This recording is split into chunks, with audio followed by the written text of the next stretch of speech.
Hello నమస్తే. నేను journalist Srinivas. ఈరోజు ఏపీ వార్తాపత్రికలో వచ్చిన వార్తలను విశ్లేషించేద్దాం. ముందుగా సాక్షి పేపర్‌లో వచ్చిన వార్తలను చూద్దాం.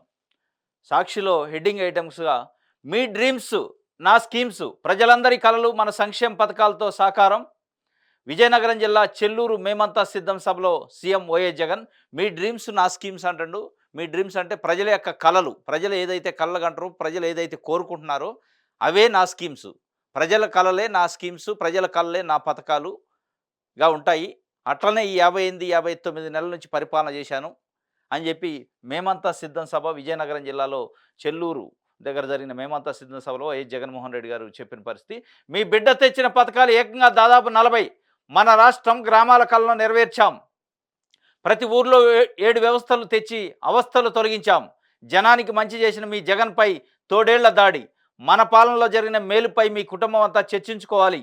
పిల్లలు సంక్షేమ పథకాల భవిష్యత్తు గురించి ఆలోచించాలి.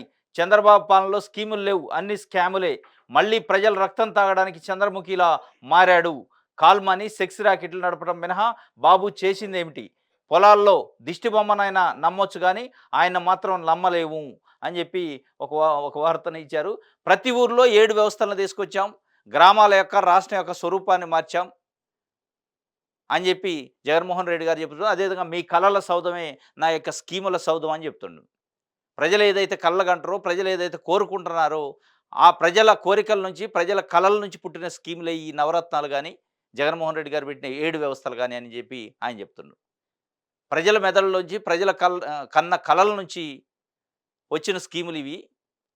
ప్రజల కోసం, ప్రజల కన్న కళ్ళే నేను ఈ 58, 59 నెలల నుంచి పెట్టాను. జనానికి మంచి చేసిన మీ జగన్‌పై తోడేళ్ల దాడి చేస్తని, మన పాలనలో జరిగిన మేలుపై మీ కుటుంబ సభ్యులు కూర్చొని చర్చించుకోండి. ఎందుకు అంటానంటే, మీ కుటుంబ సభ్యులు కూర్చొని చర్చించడం అంటే కుటుంబంలో ఉన్న ప్రతి సభ్యుడికి, ప్రతి ఇంటికే కాకుండా ప్రతి సభ్యుడికి, ఆ కుటుంబంలో ఉన్న, ఆ ఇంట్లో ఉన్న ప్రతి సభ్యుడికి ఏదో ఒక రకమైన మేలు జగన్మోహన్ రెడ్డి గారి పరిపాలనలో, ఆయన యొక్క స్కీముల్లో జరిగింది అనేది దాని ఉద్దేశ్యం. అది ఎట్లా అంటే రైతుకు రైతు భరోసా అంటాడు, మహిళలకి అమ్మఒడి అంటాడు, విద్యార్థులకి విద్యా కానుక ఉంది, అవాతాతలు, ముసలోళ్ళు, వితంతువులు, ఒంటరి మహిళలు ఉంటే వాళ్ళకి పెన్షన్ ఉంది. ఇట్లా రకరకాల పద్ధతుల్లో ఆ ఇంట్లో ఉన్న ప్రతి సభ్యుడికి నర్సరీ నుంచి పీజీ చదివే పిల్లలకి ఏదో ఒక రూపంలో పైసలు పడతాయి వాళ్ళ డైరెక్ట్ అకౌంట్లో. అమ్మఒడి పథకంలో, విద్యా కానుక పథకంలో, పెన్షన్ల పథకంలో అవాతాతలకి, విడోస్కి, వికలాంగులకి, ఇట్లా ప్రతి వ్యవస్థ, ప్రతి ఇంట్లో ఉన్న అన్ని వర్గాలు, అది మహిళ కావచ్చు, రైతు కావచ్చు, యువకులు కావచ్చు, చదువుకునే విద్యార్థులు కావచ్చు, వికలాంగులు కావచ్చు, వితంతులు కావచ్చు, ఒంటరి మహిళ కావచ్చు, ముసలోళ్ళు కావచ్చు, వృద్ధులు కావచ్చు, ఎవరైనా ప్రతిదీ ప్రతి వ్యక్తికి, గతంలో ప్రతి ఇంటికి అనేది అనుకున్నాం కానీ ప్రతి ఇంట్లో ప్రతి వ్యక్తికి మేలు జరుగుతుంది. కాబట్టి అందరూ కూర్చొని చర్చించుకోండి. మీ బిడ్డ పాలనలో మంచి జరిగింది అంటే ఓటేయండి. మంచి జరిగింది అనిపిస్తేనే ఓటేయండి, లేదంటే లేదు. ఆ మంచి జరిగింది అన్నదానికి ఉదాహరణలు మీ కుటుంబ సభ్యుల యొక్క అకౌంట్ స్టేట్మెంట్లు చూడండి అని చెప్తుండే ఆయన స్పష్టంగా. ఇది ఒక వార్తగా ఇచ్చారు. కాల్మనీ సెక్స్ ర్యాకెట్లు నడపడమైనా చంద్రబాబు చేసింది ఏమిటి? ప్రజల రక్తం తాగడానికి చంద్రముఖిలా మారాడు అంటాడు. పొలాల్లో దిష్టి బొమ్మనైనా నమ్మొచ్చు కానీ చంద్రబాబు నాయుడు గారు నమ్మొద్దు అని చెప్పి జగన్మోహన్ రెడ్డి గారు చెప్తున్నారు. పొలాల్లో ఉన్న దిష్టి బొమ్మలనైనా నమ్మండి, అవసరమైతే ఏదన్నా అవసరం ఉంటే కానీ చంద్రబాబు నాయుడు గారిని ఎట్టి పరిస్థితుల్లో నమ్మొద్దు అని చెప్తుండు. ఊరు కళలు నెరవేర్చాం.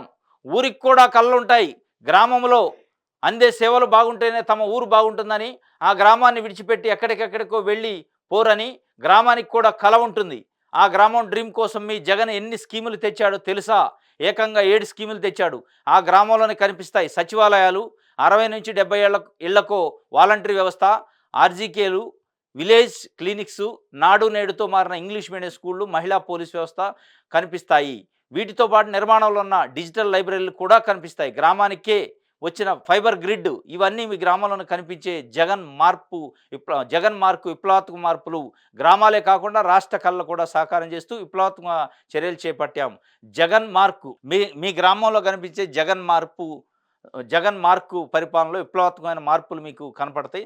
దాంట్లో 7 వ్యవస్థలు ఉన్నాయి. గ్రామ సచివాలయ వ్యవస్థ కావచ్చు, వాలంటరీ వ్యవస్థ కావచ్చు, విలేజ్ క్లినిక్లు కావచ్చు, నాడు నేడు ప్రోగ్రామ్‌తోని ఈ స్కూళ్ళని అనేక రకాలైన మౌలిక వసతులు కల్పించి ఇంగ్లీష్ మీడియం స్కూల్స్‌గా అప్‌గ్రేడ్ చేయటం కావచ్చు, విలేజ్ క్లినిక్లు కావచ్చు, డిజిటల్ లైబ్రరీలు కావచ్చు. ఇట్లా ఆయన స్పష్టంగా చెప్తుండు. ఒక 7 వ్యవస్థలు మీ గ్రామాలలో మీ గ్రామం యొక్క స్వరూపాన్ని, మీ గ్రామం యొక్క రూపురేఖలను మార్చే క్రమంలో మీ గ్రామం కంటున్న కలలను నెరవేర్చేదానికి నేను తీసుకొచ్చిన ఆ 7 వ్యవస్థలు ప్రతి వ్యవస్థ ప్రతినిత్యం ప్రతి కుటుంబానికి, ప్రతి వ్యక్తికి ఉపయోగపడుతుంది. ఉపయోగించుకుంటున్నారు. దాంతోని అభివృద్ధి చెందారు అనేది దాని అర్థం. వాస్తవం ఇది. భారతదేశంలో ఏ రాష్ట్రంలో లేని వ్యవస్థలు 7 వ్యవస్థలు ఇక్కడ పెట్టిండు.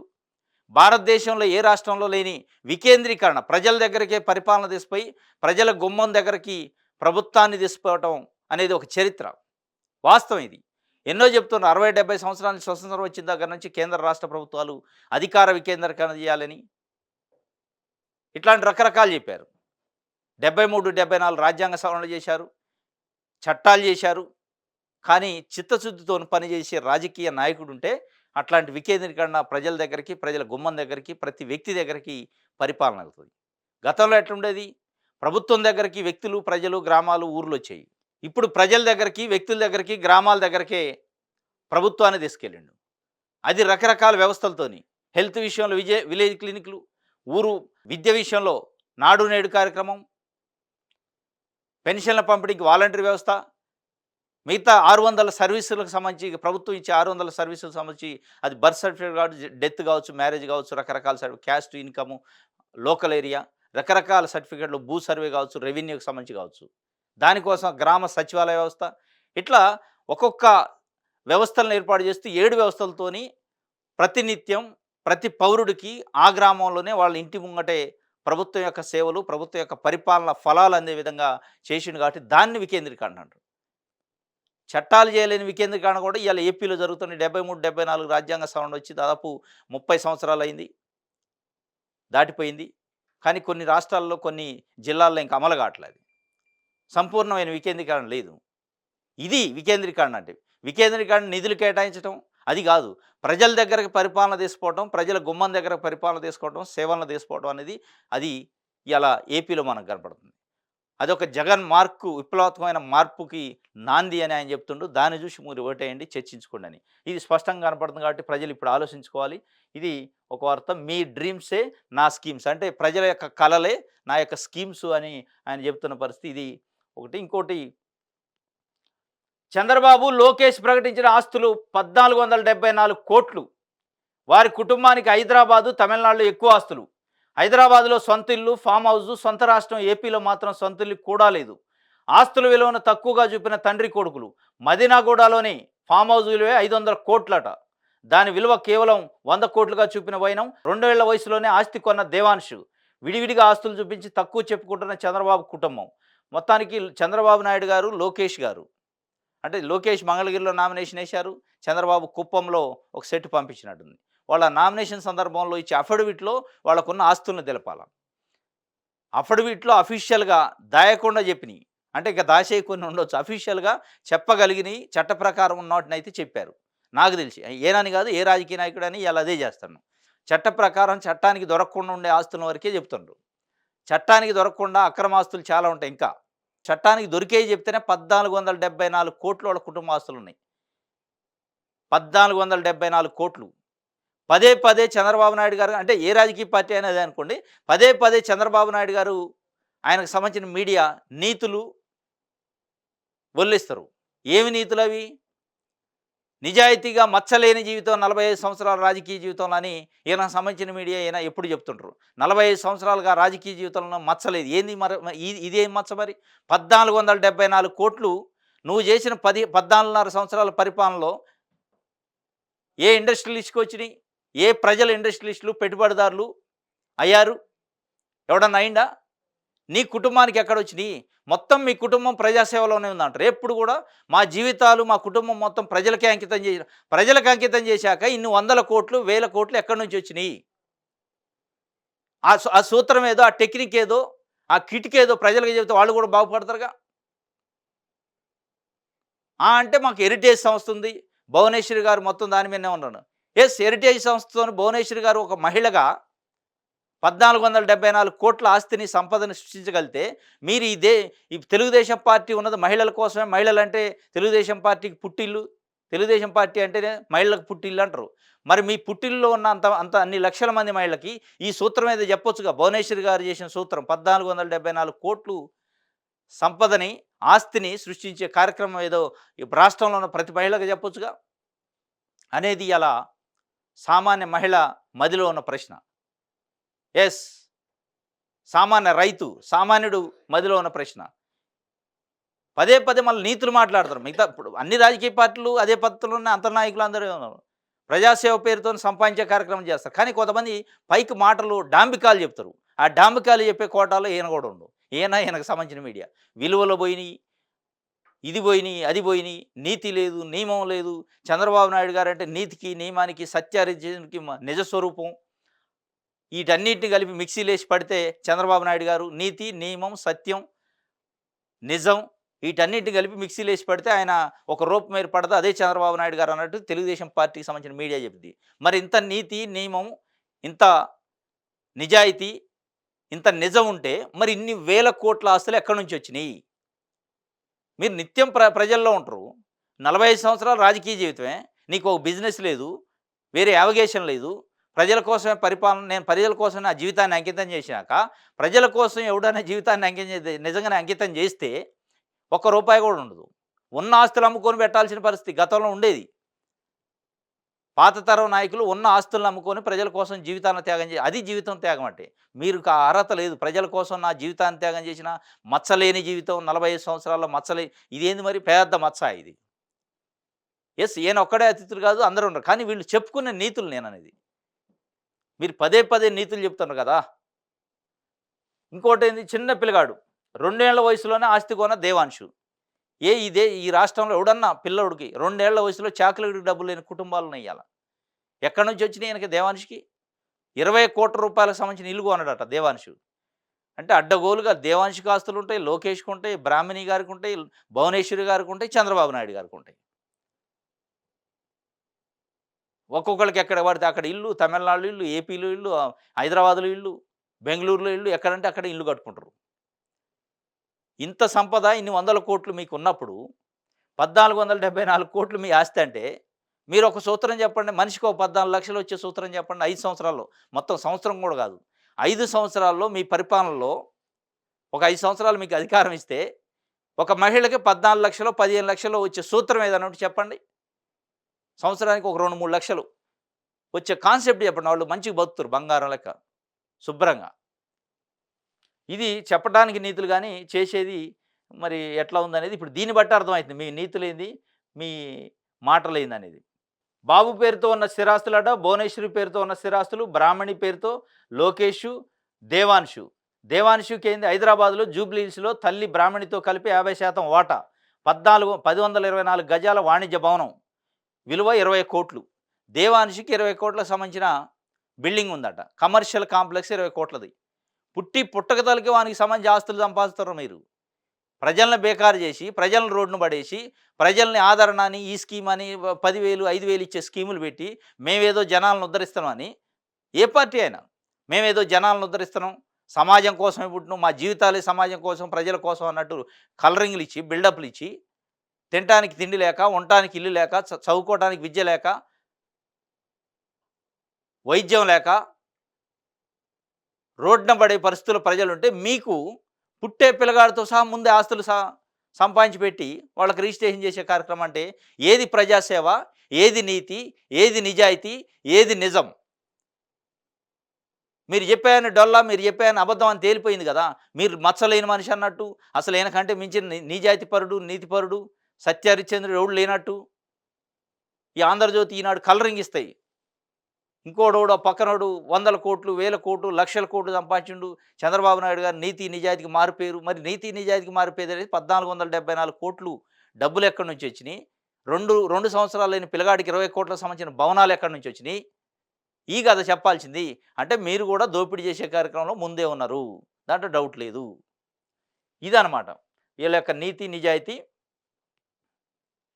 ఇది సాక్షికి సంబంధించి. నెక్స్ట్ దిశ పేపర్ చూద్దాం. వడ్డీ లేకుండా 10 లక్షలు డ్వాక్రా మహిళలకు చంద్రబాబు హామీ.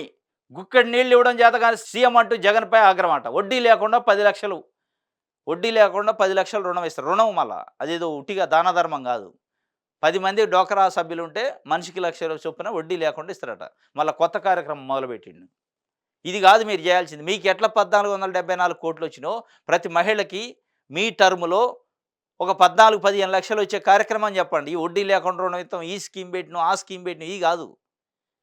మీ నీతి నిజాయితీ మచ్చలేని మనిషి అయితే ముందు ఆ 1474,00,00,000 ఎక్కడ సిమెంట్ బత్తాలు మోసి సంపాదించినవు, ఎక్కడ అమాలి పని చేసి సంపాదించారు, ఎక్కడ నాగలి బట్టి దున్ని సంపాదించారు, ఎక్కడ చెమట, రక్తం ఒడిచి సంపాదించారో ప్రజలకు చెప్తే అప్పుడు నీకు నీతి నిజాయితీ ఉన్నట్టు. మళ్ళా ఆటన్నిటిని కప్పించుకోవడానికి మాకు మించినోడు లేడు, మహిళలకి 10,00,000 ఇత్తా, వాళ్ళకి ఇది ఇత్తా, ఈళ్ళకి ఇది ఈ ఈ ఇచ్చుడు కార్యక్రమమేనా? అందరూ చేసేది అదే. నువ్వు కొత్తగా చేసేదేముంది? 10,00,000 ఇస్తాడట వడ్డీ లేకుండా. ఆడబిడ్డలకు తెలుగుదేశం పార్టీ పుట్టిల్లు. మహిళా సాధికారికత టీడీపీతోనే సాధ్యమైంది. మగవారితో ఏ విషయంలోనూ మహిళలు తక్కువ కాదు. గజపతి నగరం ఎమ్మెల్యే అభ్యర్థి కొండపల్లి శ్రీనివాస్, ఎంపీ అభ్యర్థి కలిశెట్టి అప్పలనాయుడును భారీ మెజార్టీతో గెలిపించండి. ఆడబిడ్డలకు తెలుగుదేశం పార్టీ పుట్టిల్లట. ఆడబిడ్డలకి తెలుగుదేశం పార్టీ పుట్టిల్లు. మహిళా సాధికారత టీడీపీతోనే సాధ్యం. ఆడబిడ్డలకు పుట్టిల్లు అయితే మరి ఏ ఆడబిడ్డ బాగుపడదు, ఏ ఆడబిడ్డ కోటీశ్వరాలైంది? మీరు అయ్యారు కానీ మీ భువనేశ్వరి గారయ్యారు, బ్రాహ్మణి గారయ్యారు, ఈవెన్ దేవాంశు అయిండు చిన్న పిల్లోడు. మీ చుట్టూ ఉండే వాళ్ళ ఆడబిడ్డలు కోటీశ్వరులయ్యారు. మీ చుట్టూ ఉండే అనుచరులు, మీ బినామీలు, మీ అనుచరులు, మీకు సంబంధించిన మనుషులు, వాళ్ళకి సంబంధించిన ఇంట్లో ఆడబిడ్డలు ఒక్కొక్క కోట్ల ఆస్తులు ఉన్నాయి. ఏ ఆడపడుచుకి మీరు అంటున్నారు కదా తెలుగుదేశం పార్టీ ఆడబిడ్డలకు పుట్టినిల్లు అని. మీ పుట్టింట్లో పుట్టిన ఆడబిడ్డలు ఎవరు కోటీశ్వరులయ్యారు, ఎవరు లక్షాధికారులయ్యారు? చెమట చుక్క కారకుండా వాళ్ళు అదే చేలలో కూలి పని చేసుకునే పరిస్థితి కదా. ఈ బుకాయింపులు, ఈ మాటలతోని, ఈ సెంటిమెంట్‌తోని తెలుగుదేశం పార్టీ ఆడబిడ్డలకు పుట్టినిల్లు. మరి లక్ష్మీపార్వతి గారు ఆడబిడ్డ కాదా? తెలుగుదేశం పార్టీలో ఆమెకు అవమానం జరిగిందనే కదా ఆమె రోజు మొత్తుకునేది. ఆమె ఆడబిడ్డే కదా. అవమానించారు కదా, బయటికి పంపారు కదా. వారు అడుగుతుంది అదే కదా. ఆడబిడ్డలు మీకు పుట్టినిల్లు అయితే, ఆడబిడ్డలందరికీ తెలుగుదేశం పార్టీ పుట్టినిల్లు అయితే లక్ష్మీపార్వతి గారు ఆడబిడ్డ కాదా? లేదు ఈ రాష్ట్రంలో ఉన్న లక్షల మందిని మేము ఏదో సాధికారకత, ఎంపవర్మెంట్, ఉమెన్ ఎంపవర్మెంట్ తెచ్చిన అంటున్నావు కదా. ఏ ఉమెన్ భువనేశ్వరి గారికి ఉన్న ఆస్తులు ఉన్నాయి, బ్రాహ్మణి గారికి ఉన్న ఆస్తులు ఉన్నాయి, ఏ ఉమెన్కి ఉన్నాయి? ప్లస్ నీ చుట్టూ ఉండే మంది మార్బలానికి ఉన్న వాళ్ళ ఇళ్లలో ఉన్న ఆడవాళ్ళకు ఉన్న ఆస్తులు ఏ మహిళకు ఉన్నాయో చెప్పండి. అది అప్పుడు మీరు చెప్పేది నమ్ముతారు. అందుకే జగన్మోహన్ రెడ్డి గారు దిష్టి బొమ్మను ఆయన నమ్మొచ్చు కానీ చంద్రబాబు నాయుడు గారిని నమ్మొద్దు అని చెప్తుండు. ఇంకా అంతో ఇంతో జగన్మోహన్ రెడ్డి వచ్చిన తర్వాత 58, 59 నెలల నుంచి ప్రతి మహిళ అకౌంట్లో డబ్బులేసిండు. కొంతమంది లక్షాధికారులయ్యారు. ఆ డబ్బులు వాళ్ళ 5 సంవత్సరాల మీద దాదాపు 1,20,000, 1,50,000 కూడా కొంతమంది మహిళల అకౌంట్లోకి వచ్చినాయి. అదన్నా చేసిండు. నువ్వు అది చేసుడు లేదు, ఇది చేసుడు లేదు. సాధికారత మేమే, మాదే పుట్టినిల్లు, ఉట్టి మాటలు చెప్పే కార్యక్రమం చేసిండు. డ్వాక్రా మహిళలకు చంద్రబాబు హామీ ఇచ్చిండట. ఇది దిశ పేపర్కి సంబంధించి ఈనాడు పేపర్ చూద్దాం.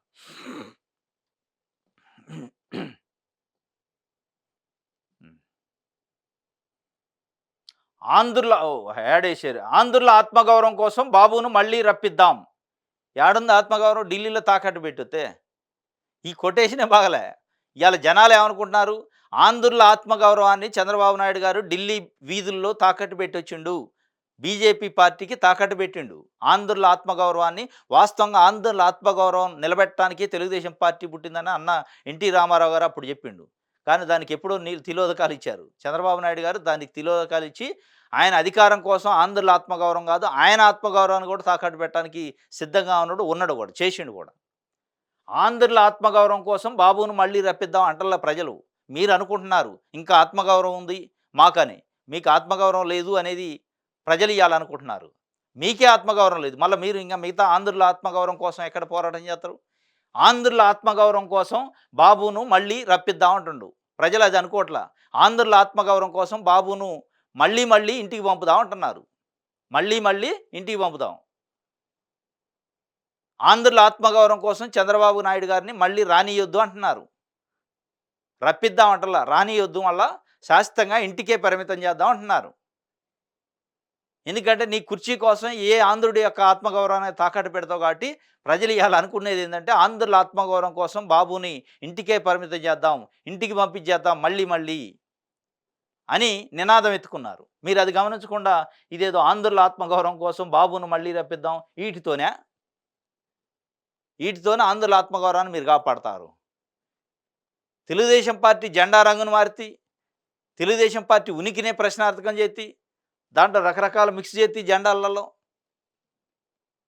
అన్న ఎన్టీ రామారావు గారు పెట్టిన కాన్సెప్ట్ కానీ ఆ సిద్ధాంతం కానీ ఆ లక్ష్యాన్ని కానీ పక్కన పడేసి నీ యొక్క స్వార్థం కోసం నీ యొక్క పదవుల కోసం ఎక్కడ పడితే అక్కడ ఏ పార్టీతో పడితే ఆ పార్టీ కాంగ్రెస్తో పెట్టుకుంటే కాంగ్రెస్ పార్టీకి వ్యతిరేకంగా ఆంధ్రుల ఆత్మగౌరవం కోసం పుట్టిన పార్టీ అది. నువ్వు కాంగ్రెస్తో పొత్తు పెట్టుకున్నావు, బీజేపీతో పొత్తు పెట్టుకున్నావు, బీఆర్ఎస్తో పొత్తు పెట్టుకున్నావు, కమ్యూనిస్టులతో పెట్టుకున్నావు. నువ్వు పెట్టుకుంది ఎక్కడ? ఇంకా ఆంధ్రుల ఆత్మగౌరవం ఎక్కడ ఉంటుంది? ఎవరితోనూ పడితే వాడితో కలిసి తిరిగాక ఇంకా నీకు ఆత్మగౌరవం ఎక్కడదే? ఆంధ్రులకు మళ్ళీ ఆత్మగౌరవాన్ని నువ్వు ఎట్లా చెప్తావు? ఆంధ్రుల ఆత్మగౌరవం నిలబడాలంటే నువ్వే ఉండొద్దు అనేది, నువ్వు అధికారంలో ఉండొద్దు, నీ పార్టీ ఉండొద్దు అనేది ఇవాళ ప్రజలు మాట్లాడుకుంటున్నారు. జగన్ భక్త ఐపీఎస్లపై వేటు. నిఘా విభాగాధిపతి పిఎస్ఆర్ ఆంజనేయులు, విజయవాడ సిపి కాంతి రాణా బదిలీ. వారిద్దరికీ ఎన్నికల విధులు అప్పగించొద్దని ఈసీ. నేటిలోగా ప్యానల్ పంపాలని సీఎస్గా జగన్ భక్త ఐపీఎస్లపై వేటు. ఎంతమంది ఉన్నారు జగన్ భక్త ఐపీఎస్లు? ఈనాడు ఆంధ్రజ్యోతి చెప్పాలా. మరి మీరు పదే ప్రతి ఓడిని జగన్ భక్త ఐపీఎస్ అంటారు, జగన్ భక్త డిఎస్పీలు అంటారు, జగన్ భక్త సిఐలు అంటారు, కలెక్టర్లు జగన్ భక్త, అందరు జగన్ భక్తులే. అయితే మరి అసలు ప్రజల భక్తులు ఎవరు, రాష్ట్రానికి భక్తులు ఎవరు? ఇప్పుడు వీళ్ళు పోయారు కదా, వాస్తవంగా వీళ్ళు వెయిట్ అన్నారు, వీళ్ళు పోయారు, కొత్త వాళ్ళు వస్తారు కదా, మళ్ళీ తెల్లారి నుంచి స్టార్ట్ చేయాలి జగన్ భక్త ఐపీఎస్ అయినా జగన్ భక్త ఐఏఎస్. మరి ఎవడు జగన్ భక్త కానివాడు ఎవడు అంటే చంద్రబాబు నాయుడు గారు పంపిస్తే వాళ్ళు జగన్ భక్త కాదన్నట్టు. ఈసారైనా 1వ తేదీన ఇంటి దగ్గరే పెన్షన్లు ఇస్తారా? మరోసారి వృద్ధుల ఉసురు పోసుకుంటారా? ధనంజయ రెడ్డి, జవహర్ రెడ్డి, మురళీధర్ రెడ్డికి ఇంకా వైకాపా ప్రయోజనాలు ముఖ్యమా? మే నెల పంపిణీకి మరో వారమే గడువు. దిద్దుబాటు చర్యలేవి? సిఓ మీనా దృష్టి పెడితేనే లబ్ధిదారులకు మేలు.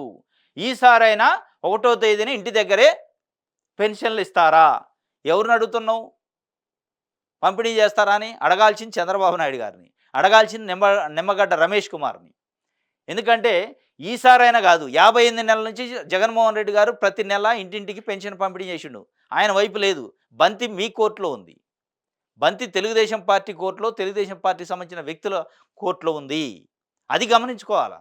ఈసారైనా ఏంది, 58 నెలల నుంచి నిరాటంకంగా ఇచ్చాక మీ యొక్క ప్రాపకం వల్ల, మీ యొక్క ఈ ఎకిలి శాస్త్రాల వల్ల, మీరు చేసిన చర్యల ఫలితంగానే ఏప్రిల్ మొదటి వారంలో ఇంటింటికి పంపిణీ జరగలే.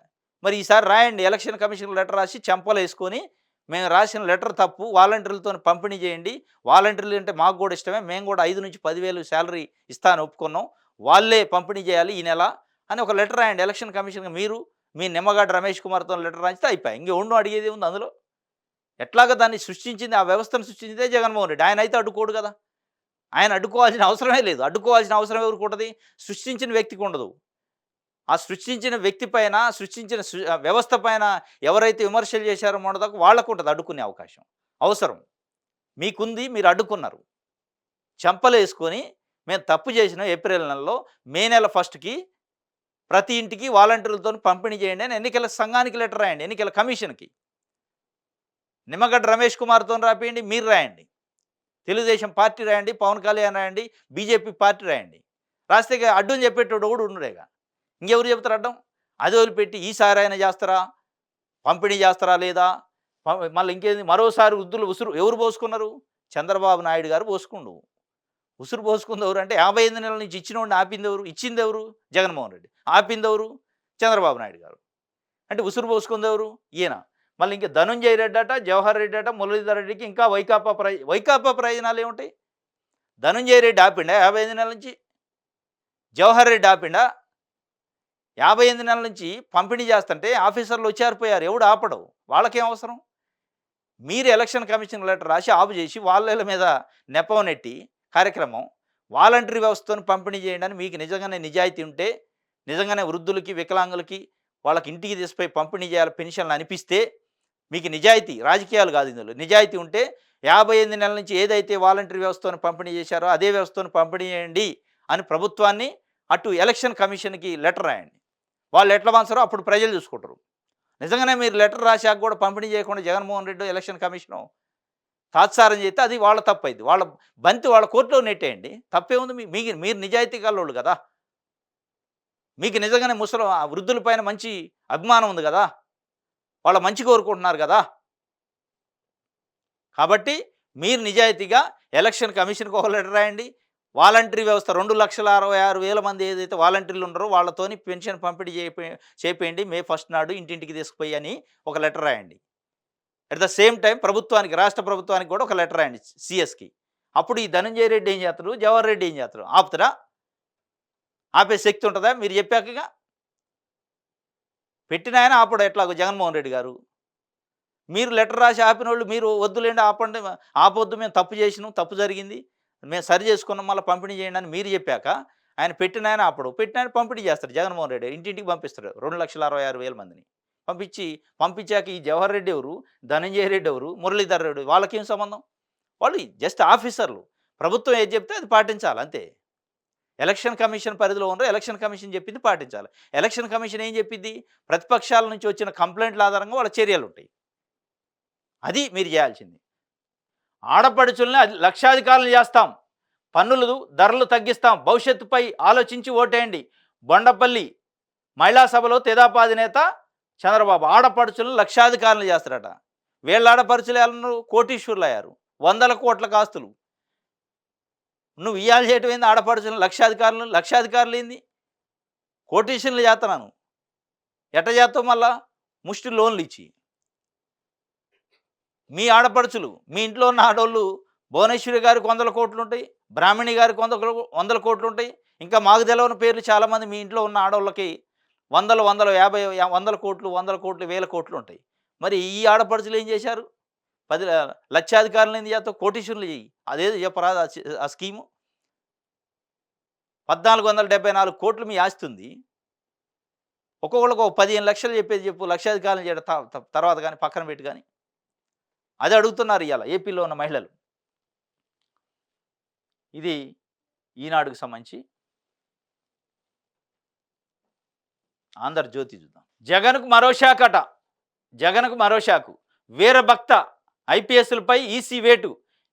ఇంటెలిజెన్స్ చీఫ్ విజయవాడ కమిషనర్ బదిలీ. జగన్కు మరో షాకు. ఏబిఎన్ ఛానళ్ళు ఆంధ్రజ్యోతి పత్రిక జగన్మోహన్ రెడ్డి 2019లో ప్రమాణ స్వీకారం చేసిన దగ్గర నుంచి ఈ రోజు వరకు అసలు ఎన్ని వందల వేల సార్లు షాకులు ఇచ్చిందో. మరి ఆ షాకులన్నీ ఎడిపోయినాయి. జగన్కు మరో షాక్ అట. ఏముంటుంది షాక్? అధికారులను ఎలక్షన్ కమిషన్ రొటీన్గా బదిలీ చేస్తుంది. దీంట్లో షాక్ ఏముంది? ట్రీట్మెంట్ ఏముంది? ఇంకోళ్ళు వస్తారు, ఇంకోళ్ళు వచ్చినా మీరు అదే అంటారు. వీర భక్తులు అటు వీళ్ళు. మరి ఇప్పుడు రేపు మమ్మల్ని కొత్త వాళ్ళు వస్తారు కదా, వాళ్ళని ఇంకా వీర భక్తులు అంటారు. మరి అందరూ వీర భక్తులు జగన్కయ్యాక నీకెందుకు ఉండట్లే? చంద్రబాబు నాయుడికి మీరు అభిమానించి మీ నాయకుడు చంద్రబాబు నాయుడికి ఎందుకు ఉండట్లే వీరభక్తులు? అంటే నమ్మట్ల, విశ్వాసం లేదు ఆ నాయకుడి పైన. ఆ నాయకుడు ప్రజల కోసం లేడు, ఆయన యొక్క పదవుల కోసం ఉండనేది ఆఫీసర్లు కూడా భావించారేమో ఒకవేళ నిజంగానే. ఆయన ప్రజల కోసం కాదు, ప్రజల కోసం పాటుపడే వ్యక్తి కాదు. ప్రజల కోసం పాటుపడే వ్యక్తి, ప్రజల కలలను నెరవేర్చే వ్యక్తి జగన్మోహన్ రెడ్డి. కాబట్టి మనం కూడా ప్రజలకు సర్వీస్ చేయడానికి వచ్చిన ఐఏఎస్, ఐపీఎస్గా కాబట్టి అట్లా అభిమానిస్తారేమో ఒకవేళ అని అనుకోవాల్సి వస్తుంది. ఇది జగన్కు మరో షాకు. షాకులు 100,000 షాకులు వచ్చినాయి. ఈ షాకులు మే 13 నాడు షాకులు జనం ఎవరికిస్తారో తెలుసా అనేది ఇవాళ ప్రజలు అనుకునేది. మే 13 నాడు ఏపీలో ఉన్న ప్రజలు షాకులు చంద్రబాబు నాయుడు గారికి, ఏబిఎన్కి, ఈనాడు పత్రికకి ఇస్తారట. పెద్ద షాక్. ఒకటే షాక్, ఇక రోజు షాకులు ఉండవు. మీరేమో రోజు ఒక షాక్ ఇస్తున్నారు, షాక్ వచ్చినట్టు రాస్తున్నారు రాకపోయినా కానీ వాళ్ళు ఈ రాతలు ఉండవు, డైరెక్ట్ షాక్ ఇచ్చేస్తారు. షాక్ ట్రీట్మెంట్ ఇస్తే కథం, ఇక కోమాలోకి పోవటమే. తెలుగుదేశం పార్టీ కోమాలో ఉంటుంది, ఎప్పుడు పండుకొని ఉంటాయి కోమాలో. ఆ పరిస్థితి జగన్మోహన్ రెడ్డి ఆధ్వర్యంలో ప్రజలు ఇవాళ తెలుగుదేశం పార్టీకి షాక్ ఇవ్వబోతున్నారు అనేది ఇవాళ ప్రజలు మాట్లాడుకుంటున్నారు. మీరేదో షాక్ అని ఒక అధికారి బదిలీ అయితే, ఒక సిఐ బదిలీ అయితే జగన్మోహన్ రెడ్డికి షాకు, జగన్మోహన్ రెడ్డికి వీరభక్తుడి పైన వేటు అంటే ఉరేశారే ఇది. ఆయన సర్వీస్ ఆయనకు ఉంటుంది. ఇది కాబట్టి ఇంకొక ఉద్యోగం చేస్తాడు, ఇంకో రాష్ట్రానికి పోతాడు. ఏముంది అందులో? వేటు ఏముంది? షాక్ ఏముంది? షాక్ ఇచ్చేది ప్రజలు. ఆ షాక్ రెడీగా ఉండాలని చంద్రబాబు నాయుడు గారికి, తెలుగుదేశం పార్టీకి ఏపీ ప్రజలు అడుగుతున్నారు. ఒకటన ఇంటింటికి పెన్షన్ అందాలి, లేదంటే అది ప్రభుత్వ కుట్రే. ఒకటన ఇంటింటికి పెన్షన్ అందాలి, లేదంటే అది ప్రభుత్వ కుట్రట. పవన్ కళ్యాణ్ గారు చెబుతున్నారు. ప్రభుత్వ కుట్ర ఎట్లా ఇది? 58 నెలల నుంచి ఇచ్చిందే ఇదే ప్రభుత్వం. ఇక చేస్తే గీస్తే కుట్ర ఎవరు చేయాలా? ప్రతిపక్షాలు చేయాలా? మీరు లెటర్ రాపియండి. పవన్ కళ్యాణ్ గారు మీకు నిజంగానే అవ్వాతాతలు, వితంతువులు, వికలాంగుల పైన ప్రేమ ఉంటే, ఇష్టం ఉంటే, వాళ్ళ పైన అభిమానం ఉంటే చంద్రబాబు నాయుడు గారితో లెటర్ రాపియండి ఎలక్షన్ కమిషన్‌కి. నిమ్మగడ్డ రమేష్ కుమార్‌తోని లెటర్ రాపియండి. మీ కూటమి అంతా కలిసి ఒక లెటర్ రాయండి. వాలంటీర్ల వ్యవస్థతోనే పంపిణీ చేయాలి అని చెప్పి. ఇది ఒక వార్త. ఇది ఈరోజు ఏపీ వార్తాపత్రికలో వచ్చిన వార్తలకు సంబంధించిన విశ్లేషణ. రేపు తాజా వార్తలతోని మళ్ళీ కలుసుకుందాం. Thank you.